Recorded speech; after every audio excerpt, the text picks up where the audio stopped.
Hello, dear students. Welcome to Ultimate Chemistry Funda. I hope आपकी boards की तैयारी बहुत अच्छी चल रही होगी। चलिए आज नेक्स्ट टॉपिक डिस्कस करते हैं जो कि सबसे इम्पॉर्टेंट है, नाइट्रिक एसिड। जैसे कि आपको पता है, जब हम बात करते हैं नाइट्रिक एसिड की, तो वहाँ जब मैन्युफैक्चरिंग की बात आती है तो बहुत ही कॉमन नोन प्रोसेस को हम यूज़ करते हैं जिसका नाम है ऑसवर्ल्ड प्रोसेस। जब आप ऑसवर्ल्ड प्रोसेस की बात करते हो तो यहाँ पर आपके पास आते हैं 3 चैम्बर्स। जैसे कि आप देख रहे हो कि यहाँ पर मैंने आपके लिए लेबलिंग करके रखे हैं तीनों चैम्बर्स। सबसे पहला स्टेप जो चैम्बर का आता है आपके पास, वो है कैटालिटिक चैम्बर। जैसा कि नाम है कैटालिटिक चैम्बर, दैट मीन्स यहाँ पर ज़रूर कोई कैटलिस्ट होगा जो काम कर रहा होगा। तो सबसे पहले जानते हैं कि यहाँ रिएक्टेंट्स क्या हैं। जब हम बात करते हैं रिएक्टेंट्स की, तो आप देख सकते हो आपके पास है यहाँ ड्राई अमोनिया और एयर, जिसे आप लेते हैं 1:10 के वॉल्यूम में।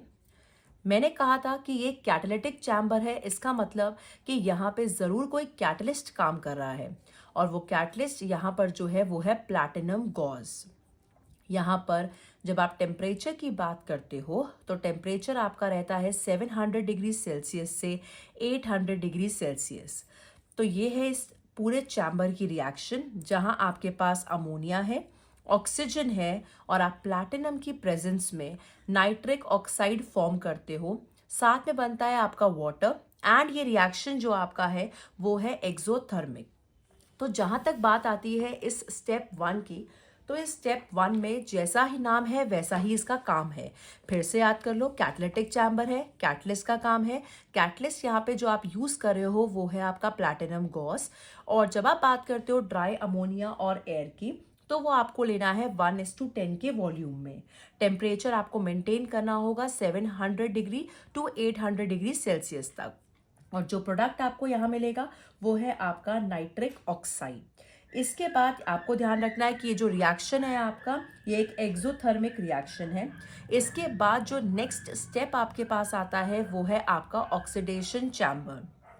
ऑक्सीडेशन चैम्बर मतलब आप ऑक्सीडाइज कर रहे हो जो प्रोडक्ट आपके पास फॉर्म हुआ है। तो जैसे कि आपके पास ये नाइट्रिक ऑक्साइड फॉर्म हुआ था, इसमें आपने ऑक्सीजन को ऐड किया। ये रिएक्शन आपका होना चाहिए एट 50 डिग्री सेल्सियस, जहां आपको मिलता है NO2, जो कि आपका कहलाता है नाइट्रोजन डाइऑक्साइड गैस। इसके बाद यहाँ पर जब आपने ऑक्सीडेशन करा दिया, तो नेक्स्ट स्टेप आपके पास आता है अब्जॉर्प्शन टावर। जैसे कैटालिटिक चैम्बर मैंने आपको कहा था, तो कैटालिटिक चैम्बर में आपके पास है कैटलिस्ट, ठीक है। तो कैटलिस्ट वहाँ काम कर रहा है। जब आप ऑक्सीडेशन चैम्बर की बात कर रहे हो तो वहाँ पर आपको देखने को मिल रहा है ऑक्सीडेशन।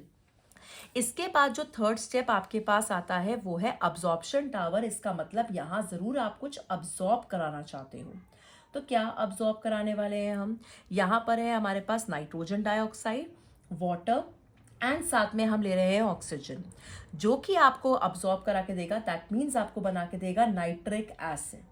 तो आप ध्यान रखिएगा कि आप यहाँ नाइट्रिक एसिड प्रिपेयर करने के लिए इस पूरे प्रोसेस को यूज़ कर रहे हैं, और बहुत ही कॉमनली नोन प्रोसेस है ये आपका।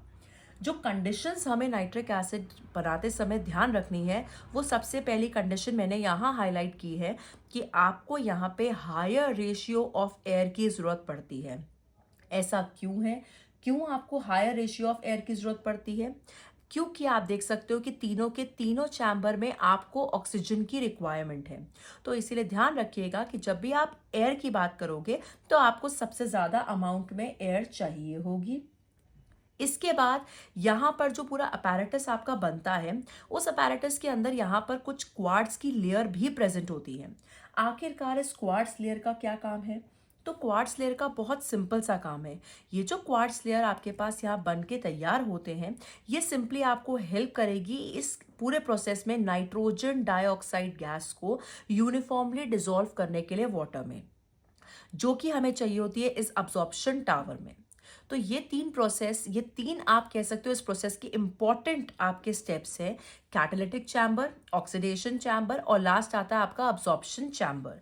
तो कैटालिटिक चैम्बर में आप कैटलिस्ट की हेल्प से रिएक्शन करा रहे हैं, ऑक्सीडेशन चैम्बर में एडिशन ऑफ ऑक्सीजन कर रहे हैं, अब्जॉर्प्शन टावर में आप इस नाइट्रिक एसिड को अब्जॉर्ब करा रहे हैं।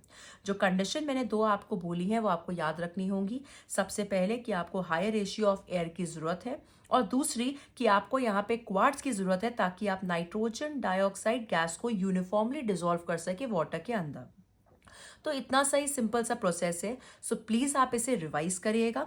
ये है ऑसवर्ड प्रोसेस के शॉर्ट नोट्स सिंप्लीफाइड वे में। इसी तरीके से मैं कंटिन्यू करूंगी विद माय नेक्स्ट सीरीज।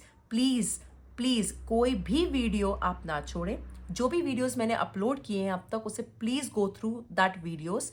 आपके पास सल्फ्यूरिक एसिड की ऑलरेडी 3 वीडियोस अपलोडेड है।